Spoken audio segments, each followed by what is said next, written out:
"Is this going to hurt me?" the Virgin asked, her voice trembling in the canyon stillness.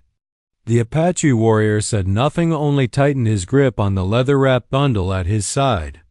What happened next would silence the desert, terrify the soldiers hunting them, and reveal a truth no one was ready to believe. The canyon was quiet, but it was not the sort of quiet that brought peace. It was a brittle, watchful silence, the kind that pressed against the ears until every rustle of stone, every whisper of wind felt like a threat. A pale moon poured silver light over the desert cliffs, stretching the shadows of two figures who stood near a fire that refused to burn higher than a trembling glow. The air was sharp, filled with the dry taste of sand and smoke, yet thick with a tension that neither of them dared break. The girl, young and small against the vastness of the land, clutched her shawl closer around her shoulders. She had never been this far from home.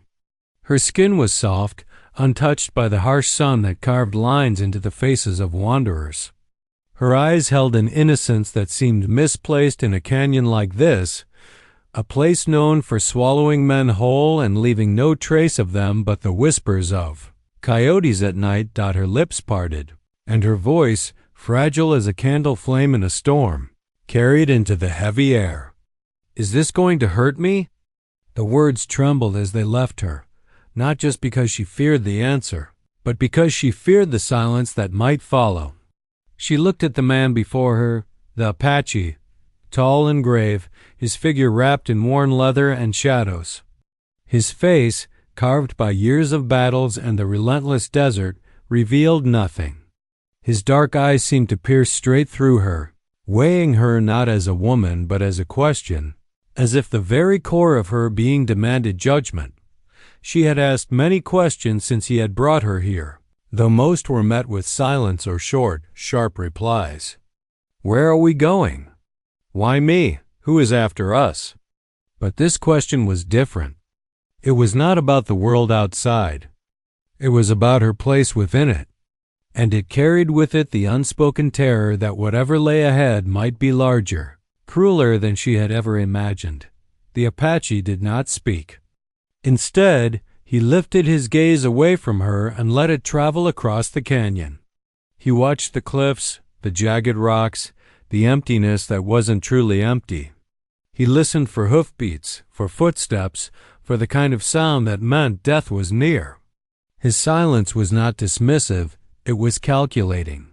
But she could not know that. To her, it was another stone added to the weight of dread building in her chest. Her question hung between them like a blade. She had not meant to let it sound so vulnerable, so childlike, yet that was the truth of it. The unknown pressed against her mind like a door about to break open. She was afraid of pain, of betrayal, of being left alone in this endless wilderness. And more than anything, afraid of the man standing before her, not because he had harmed her, but because she could not yet tell if he might. The fire cracked softly, tossing a spark that rose and died before it reached the stars. She pulled the shawl tighter and tried to steady her breath. In the stillness, she became acutely aware of her own heartbeat. Each thud echoed like a drum inside her chest. The Apache's hand brushed against the cloak draped over his shoulder, and for the first time she noticed how deliberate the gesture was. He wasn't simply resting his arm. He was guarding something hidden beneath the leather folds. The realization sent a chill through her. Was it a weapon? A relic? Or something worse, something she could not name but could sense all the same? Her imagination began to fill the silence with horrors. She saw him drawing a blade, saw herself falling into the sand with her question answered in the worst possible way. She saw herself abandoned, her body left for scavengers beneath the moonlight. And yet, somewhere deep inside, another vision whispered a stranger one. She saw him pulling something not meant to kill, but to protect. Something sacred. Something that might not harm her at all, though it might change her forever. She wanted him to speak. More than anything, she needed words, reassurance, even if they were harsh. But the Apache's silence was its own kind of answer. It told her that the choice, the pain, the cost, whatever it might be, was no longer his alone to bear. It would soon be hers. The night deepened. Coyotes howled in the distance, their cries echoing across the rocks like warnings. The girl flinched and turned her eyes back to him, but he had not moved. He stood like a statue of stone, rooted in the earth, unyielding. And yet, in that moment, she felt that his stillness was not indifference but vigilance. He was waiting not for her to speak again, but for the danger that pressed ever closer through the shadows. Her question lingered, unanswered, swallowed by the canyon and the fire and the dark sky above. "Is this going to hurt me?" She did not yet know that the truest reply was not a word, but the night itself, closing in with all its secrets and threats. And though she trembled, some part of her understood. This was only the beginning. The Apache did not answer her question. He let the silence stretch, long and unbroken, until it seemed to fuse with the canyon itself. The fire between them had dwindled into a low glow, enough to light the edge of his jaw and the deep lines of his face, but not enough to soften them. He looked like something carved out of the desert stone immovable, enduring, unwilling to yield even to her trembling voice. His silence was not empty. It was weight. A silence that measured, calculated, and carried the memory of too many battles to allow a careless word. She thought, for a moment, that perhaps he had not heard her, but she knew better. He had heard. He always heard. She could see it in the way his eyes shifted, restless but controlled, scanning the shadows as though they whispered secrets to him. The Virgin hugged herself tighter, clutching at the shawl around her shoulders. She wanted him to say no. Just one word, simple, steady, enough to quiet the storm building inside her chest. But he gave her nothing, and it was that nothing that made her heart pound louder, because nothing could mean anything. Nothing could mean doom. Her eyes drifted, unbidden, to the hand that rested beneath his cloak. He had touched it earlier, almost absent-mindedly, but now she saw the truth. His fingers were ready, coiled with the quiet restraint of someone who knew danger was always a heartbeat away. Whatever lay hidden under that cloak, it was more than a trinket, more than a weapon, perhaps. A secret he protected with his very life. She swallowed hard, her throat dry as sand. "Why won't you answer me?" she whispered, her voice breaking. Still he said nothing. But she noticed how his jaw tightened, the faint twitch of muscle near his temple.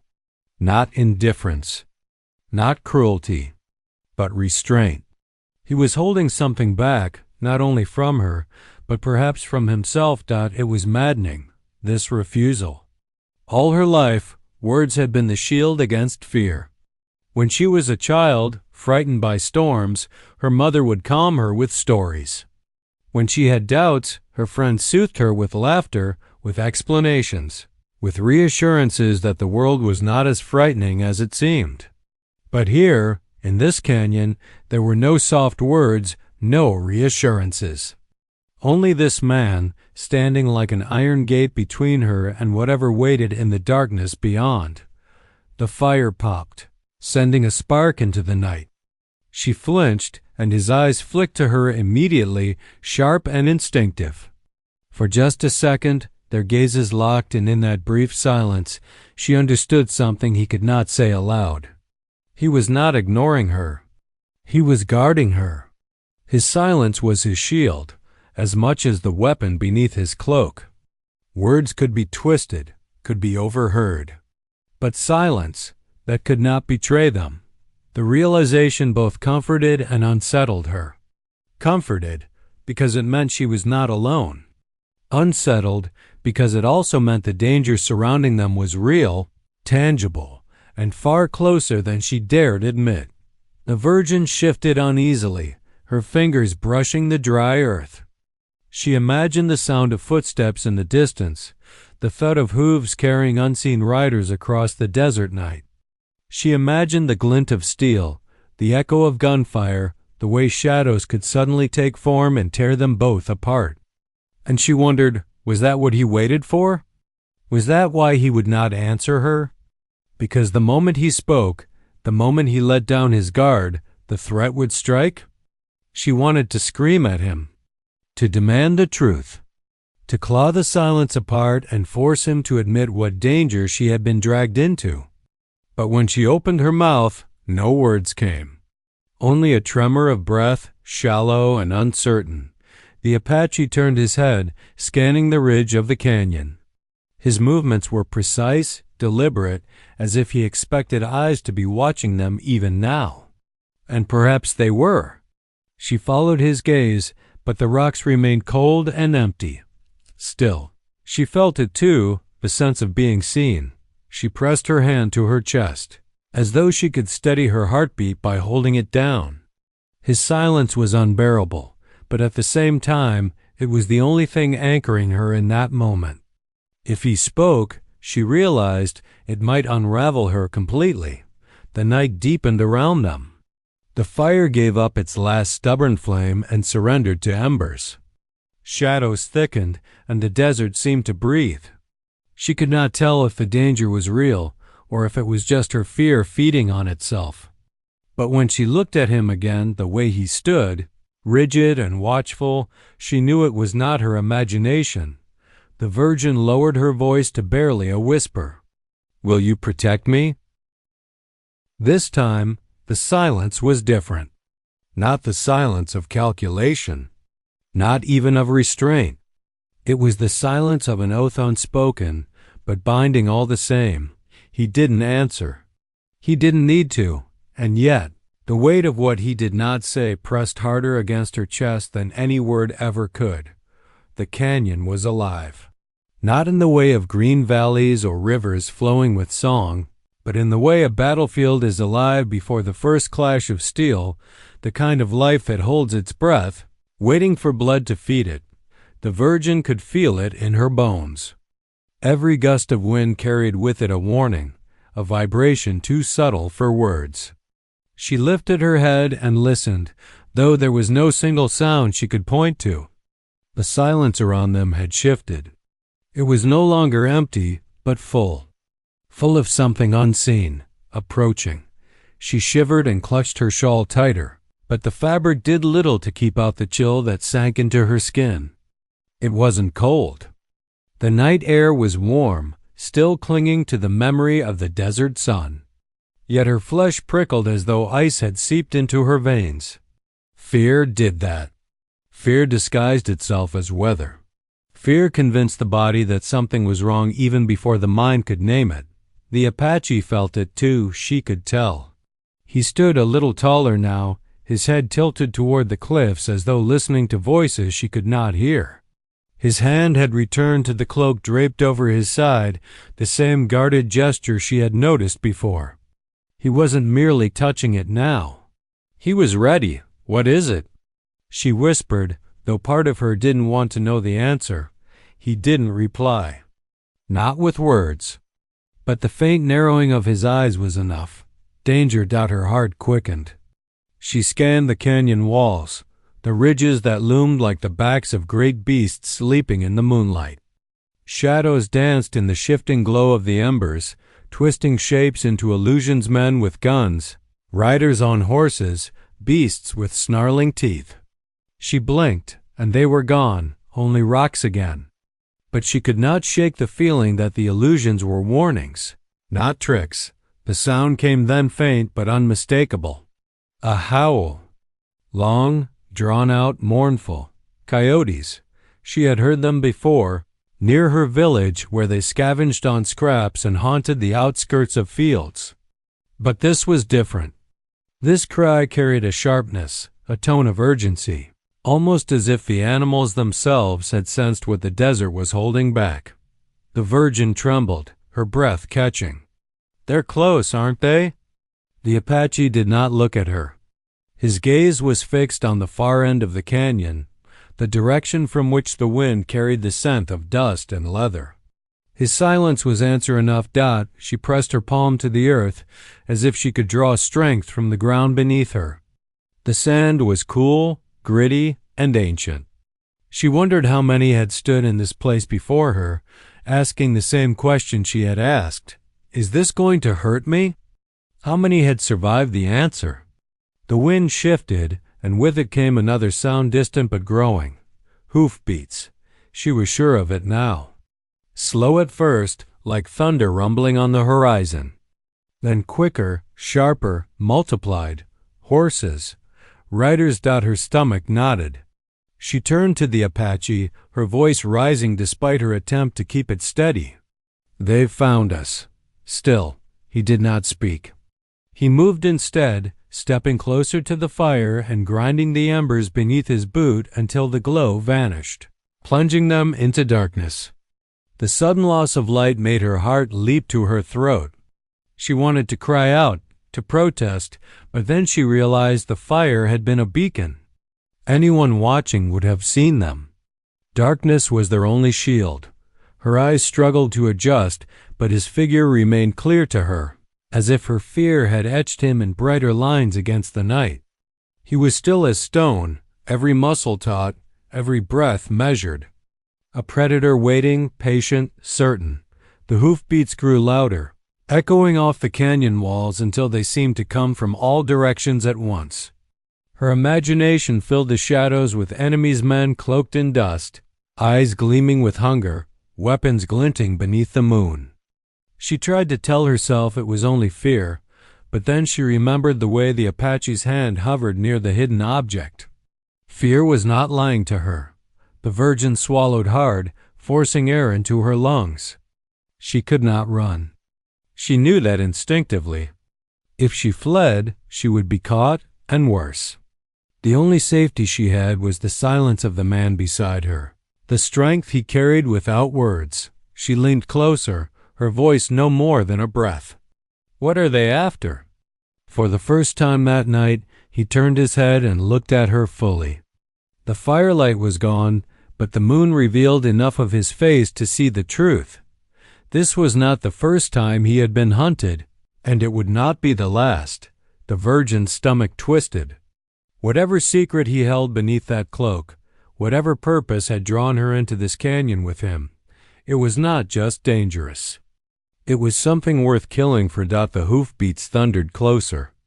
Dust rose on the horizon, faint but visible in the pale light. The gathering storm had arrived. The virgin's breath came shallow and uneven as the hoofbeats pressed closer. The canyon amplified every sound until the thunder of horses became a drumbeat in her chest. Her instinct screamed at her to run, to find a shadow deep enough to swallow her whole, but her legs refused to move. The Apache hadn't moved either except to tighten his stance, feet rooted firmly in the sand. She had asked him, moments ago, what they were after. He hadn't answered. But now, with the riders closing in, she was about to find out. The virgin's eyes followed the line of his arm, down to where his hand gripped the edge of the cloak draped across his body. For so long he had guarded it, wordless, relentless, as if it was worth more than his own life. Her curiosity, once tangled with fear, now burned with sharp urgency. What could possibly draw men to hunt them across the desert night? The Apache's gaze never left the canyon rim. His nostrils flared, catching scents the virgin could not name, and his jaw tightened as though bracing for a blow. Then, with a motion so deliberate it seemed ritualistic, he drew back the cloak, for a heartbeat. She expected a weapon steel glinting in the moonlight, something sharp and merciless. But what emerged was nothing like she imagined. In his hands lay a bundle, wrapped in worn leather darkened by age and travel. The stitching along the edges was careful, precise, and impossibly old. The virgin felt a tremor run through her, not because of what she saw, but because of what she felt. The air itself seemed to shift as the object was revealed, as if the desert had been waiting for this moment. The wind stilled. The coyotes ceased their howling. Even the hoofbeats seemed to falter, muffled as though swallowed by the night. The Apache held the bundle with reverence, not force, as if it were something sacred rather than dangerous. He turned it slightly, and the leather caught the moonlight, revealing faint markings etched into its surface. Symbols. Ancient. Curling lines that seemed to move if she stared too long. Her lips parted, a whisper escaping before she could stop it. "What is that?" His answer came low, steady, carrying the weight of generations.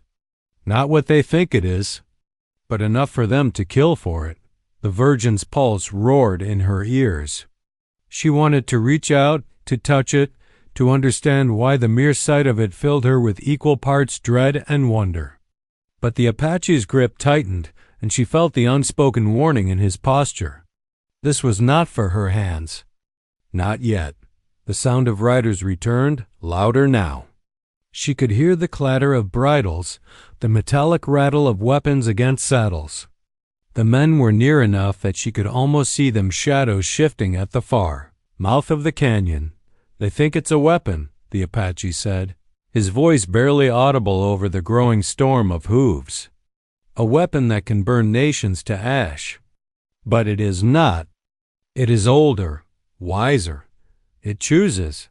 The Virgin's breath caught. "Chooses?" She opened her mouth to speak, but the words tangled in her throat.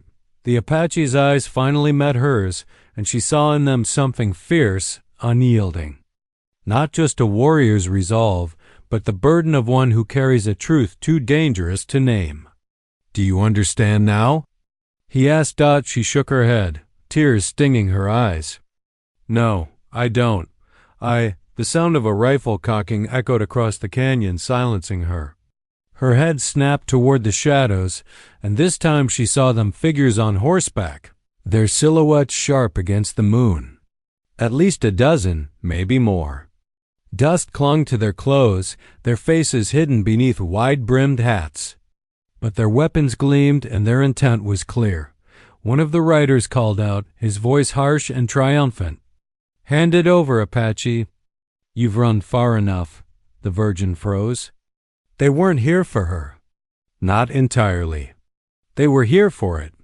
The bundled her stomach turned as realization sank in. She had feared that she was the prize, the helpless maiden stolen away by a stranger. But no, she was something else entirely. A witness. Perhaps even a liability. The Apache said nothing in response. He only shifted his stance, pulling the bundle closer to his chest, as though the very earth might rise up against him if he dared surrender it. His silence, as always, carried more weight than words. The riders urged their horses forward, hooves striking sparks against stone. The canyon walls seemed to close in, pressing the Virgin tighter against the reality she had refused to name. This was not about her innocence, not about her fears. This was about power, and she had stumbled into the center of it. The Apache raised the bundle higher, just enough for the moonlight to kiss its markings. The riders slowed, uneasy. Their bravado faltered, if only for a second, and in that second, the Virgin realized the truth. This was not merely something to be stolen. It was something that changed the air, the ground, the very pulse of the world. It was something alive. The canyon air grew thick, choking with dust kicked up by hooves. The riders advanced slowly, fanning out across the mouth of the canyon. Their shadows stretched long under the moon, swallowing the fireless camp where the Virgin and the Apache stood. The Virgin's chest tightened. It wasn't just their numbers that terrified her, but the way they moved. They carried themselves with the confidence of men who believed they had already won, the kind of confidence that comes from knowledge. They hadn't stumbled upon them by chance. They had followed. They had known. Her eyes darted toward the Apache, searching his face for some sign of fear or uncertainty. But his expression remained the same, stone carved into flesh, calm, controlled, waiting. The bundle in his hand seemed to pulse with quiet weight, and she realized again that this was the true center of everything. One rider spurred his horse forward, stopping only yards away.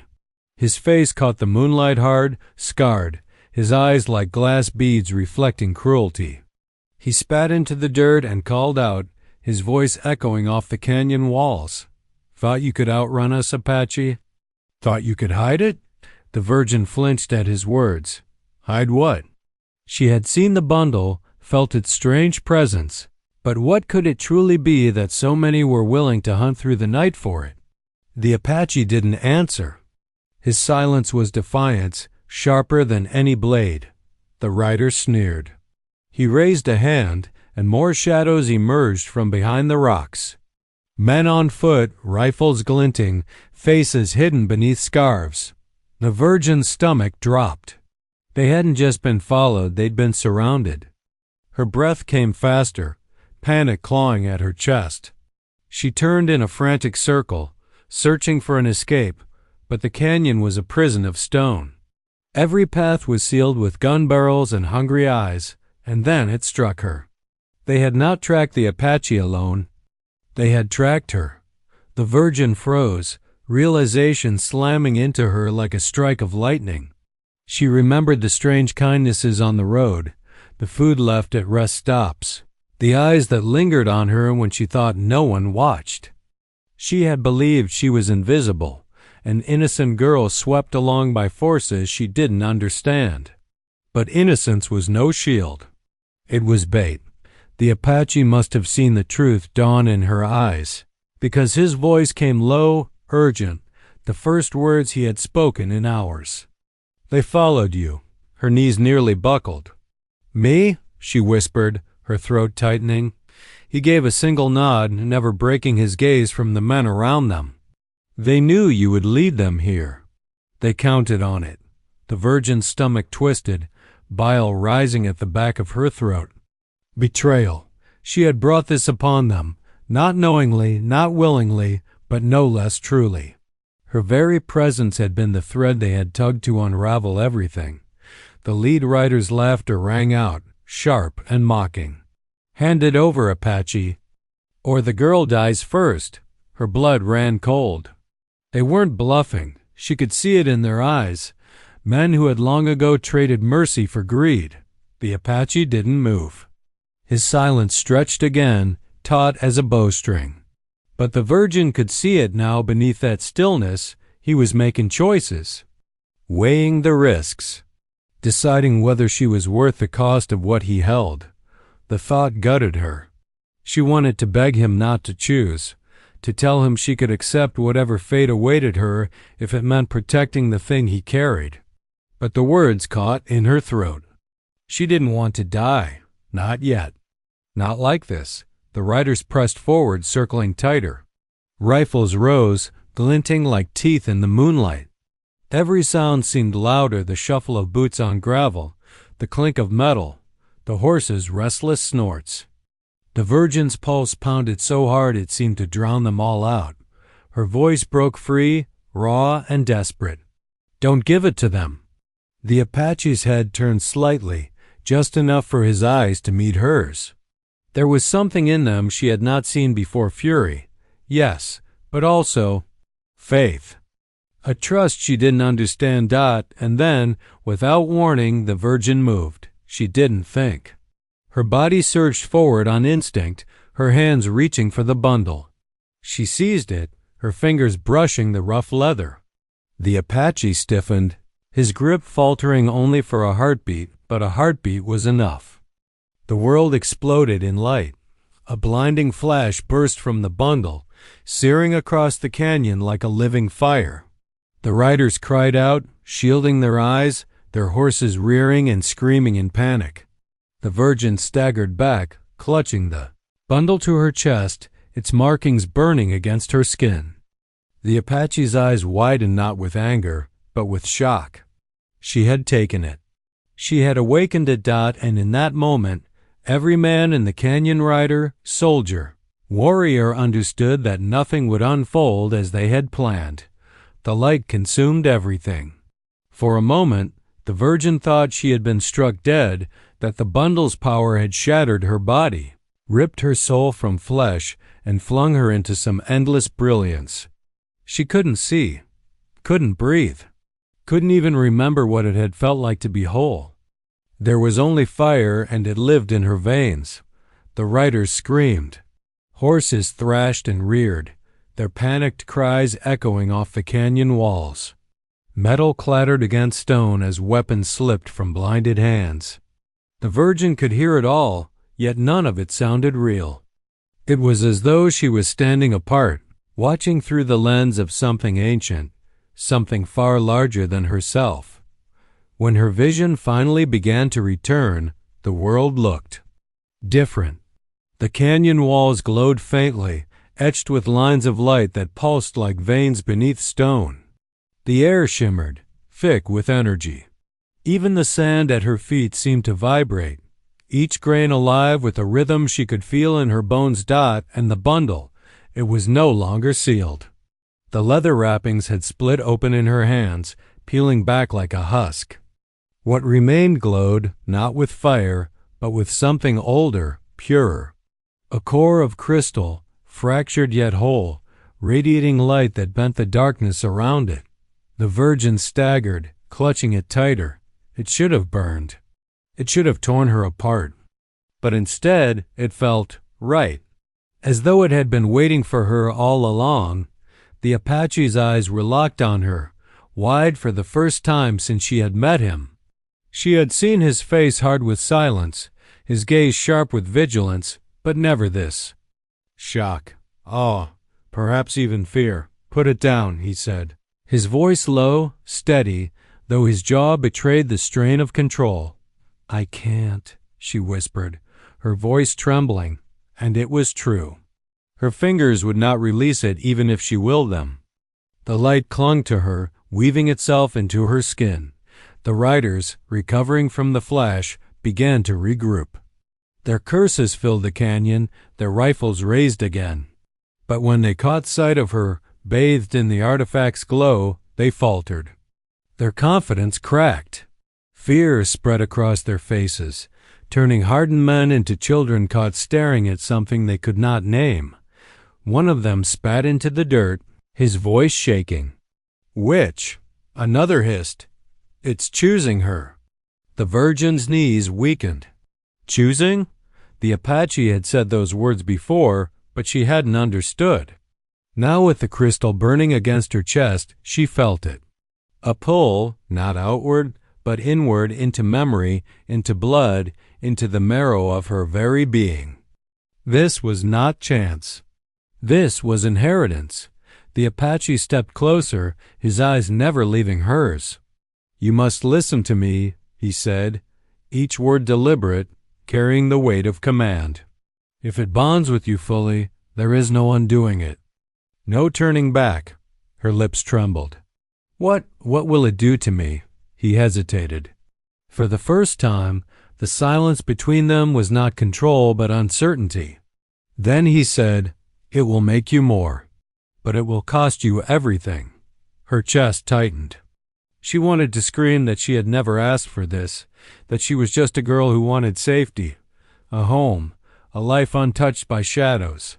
But the crystal pulsed against her heartbeat, each throb a reminder that her choices were no longer her own. The riders pressed forward again, emboldened by desperation. Rifles clicked. Horses pawed the earth. The Virgin clutched the crystal tighter, fear surging through her. The light flared, responding not to thought, but to emotion. A blast of energy rippled outward, invisible yet devastating. The ground shuddered, sand erupted. A shock wave swept through the canyon, striking the riders like a hurricane. Men were flung from saddles, weapons shattered, stones cracked and tumbled from the cliffs above. The horses screamed and bolted into the night. Silence followed. A silence not of peace, but of stunned disbelief. The Virgin stared at her own hands, glowing faintly with threads of light. I did that, she whispered, her voice fragile. The Apache's face was a storm of conflict. Relief, fear, wonder all warring beneath his hardened exterior. It has chosen, he said, the words heavy as iron. The Virgin looked around at the fallen men, the shattered stone, the trembling earth. She could still feel the artifact pulsing in her chest, not as something she held, but as something she had become. And for the first time, she realized her question had already been answered. Yes, this was going to hurt her, but it was going to hurt them far more. The canyon smelled of ozone and scorched stone. Dust still hung in the air, a ghostly veil drifting between shattered rocks and the bodies of men too stunned to rise.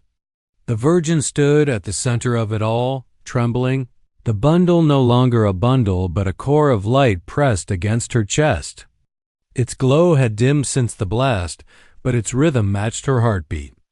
No, it was her heartbeat. Her shawl slipped from her shoulders. She didn't notice. Her skin shimmered faintly, veins traced with pale fire that pulsed in time with the crystal. Each breath she took carried the weight of something new pressing into her lungs, something that wasn't entirely human. She wanted to scream. She wanted to fall to her knees and beg for this to stop. But the longer the artifact clung to her, the more her fear unraveled into something else. Strength. It was subtle at first, like a whisper in her blood. The ache in her legs from days of travel ebbed away. The fatigue in her bones vanished as if it had never been. She felt taller, steadier, rooted not just in the canyon but in the earth itself. Every sound around her sharpened. The scrape of boots on gravel as a rider tried to stand, the snap of leather reins far down the canyon, the quiet, steady breath of the Apache standing behind her. She could hear him breathing. She could even feel the tension threaded through his body, the weight of his silence now loud as thunder in her chest. The Virgin clutched the crystal, gasping. "What's happening to me?" The Apache stepped forward, his eyes locked on hers. For once, he didn't look like stone. He looked like a man staring at a prophecy unfolding before him. "It is binding," he said, voice low, reverent, and grim all at once. "It does not let go once it begins." Her hands shook. "I don't want this. That doesn't matter." The words hit harder than any bullet. She wanted to deny them, but she couldn't. The artifact pulsed faster, threading deeper into her veins, filling her chest with fire. She could feel her own blood resist, then yield. She could feel her body no longer hers alone. A groan echoed across the canyon. One of the riders stumbled to his feet, squinting against the fading glow. His rifle trembled in his hands as he raised it toward her. The Virgin flinched, fear spiking, but the artifact answered. A flare of light surged outward from her skin, striking the rifle before the shot could fire. The metal twisted, warping with a hiss, before the weapon clattered uselessly to the ground. The rider screamed and fled into the dark. She stared at her hands, glowing faintly as the light ebbed. "I didn't mean to." "You don't have to mean it," the Apache said. "It hears what's inside you. Fear, anger, hope. It makes them flesh." Her stomach clenched. The thought of her fears, her doubts, her hidden shadows taking form around her made her shiver. What kind of monster could she become if she lost control? Another rider tried to rise. He didn't last long. With a single thought, unbidden, the Virgin felt the ground beneath him quake. A jagged crack split the earth, sending him tumbling backward with a cry. The Virgin gasped, pressing her hands to her chest as if to hold the power in. She was no warrior. She was no witch. She was a girl who had once prayed that the world would remain simple, kind, safe. And now she was tearing it apart without meaning to. The Apache reached her, standing close enough that she could see the flicker of firelight reflected in his dark eyes. "You are not the girl you were," he said, not unkindly, but without mercy either. "It has chosen you. That cannot be undone." Tears stung her eyes. She wanted to beg him to take it back, to rip the artifact from her chest and return her to who she had been. But even as she thought it, she knew the truth. She didn't want to give it up, because beneath the fear, beneath the trembling, something else stirred. Power. She straightened. Her shoulders no longer hunched, her breath steady. The canyon no longer felt like a prison. It felt like hers. The Apache watched her carefully, wariness in every line of his body. But behind it, something else lingered: respect. Perhaps even awe. The Virgin looked down at her glowing hands. They no longer trembled. Her voice, when it came, was steady, strong. A promise whispered into the dust and the dark. I am not afraid anymore. The canyon seemed to listen. And for the first time, the storm of hoofbeats had fallen utterly silent. The dust settled slowly, blanketing the canyon floor like a burial shroud. The echoes of battle had faded into silence, broken only by the low groans of the men who had survived the shock wave. Their rifles lay twisted and useless in the dirt. Their horses, terrified, had fled into the night. What moments ago had been an army now looked more like wreckage scattered across the desert floor. And at the center of it all stood the Virgin, her body faintly luminous, her hands trembling not from weakness but from the power still coursing through them. The artifact pulsed in her chest, its glow softer now, but steady like a second heart she could not silence. The Apache stood a few paces away, watching her with an expression she could not name. There was no anger in him, no accusation for what she had unleashed. But neither was there comfort. His silence was different now, not the silence of restraint or secrecy, but of acknowledgement, reverence, fear. The Virgin's eyes roamed the canyon, taking in the devastation she had wrought. Stones split open, men broken and scattered, the earth itself trembling at her touch. She pressed a hand to her chest, over the crystal that had chosen her. "This isn't me," she whispered, though her voice lacked conviction. The Apache's reply was quiet, but it carried across the stillness like a blade drawn in the dark. "It is now." Her throat tightened. The words lodged inside her, heavy and undeniable. She wanted to argue, to insist she was still the girl who had once asked in fear, "Is this going to hurt me?" But that girl was gone. Torn apart, remade by light and fire, movement caught her eye. One of the surviving riders, clutching his side, crawled backward against the canyon wall. His eyes were wide, reflecting her glow as though he were staring at a ghost. "Monster," he spat, his voice hoarse. "You're not human." The word struck her harder than the blast itself. Not human. A monster. Her lips trembled, but before she could speak, the Apache turned his gaze on the broken man. "She is chosen," he said, his tone low and final. "You should be grateful she has spared you." The rider froze, then scrambled to his feet and fled into the night, stumbling over stones in his haste. The Virgin stood rooted, the word echoing in her chest. Monster. It clung to her like a shadow, even as the light inside her pulsed steady and strong. Was this power a gift or a curse? Was she savior or destroyer? She could no longer tell. Her knees weakened. She sank to the ground, the weight of the artifact pressing her forward. Tears blurred her vision, streaking her cheeks with dirt. She looked up at the Apache, her voice cracking. "I didn't want this." "I know," he said, finally stepping closer. His voice softened, though it did not lose its edge. "But wanting has nothing to do with destiny."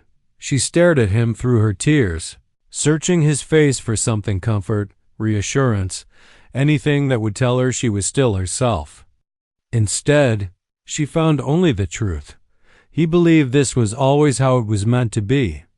The silence stretched between them, deep and endless.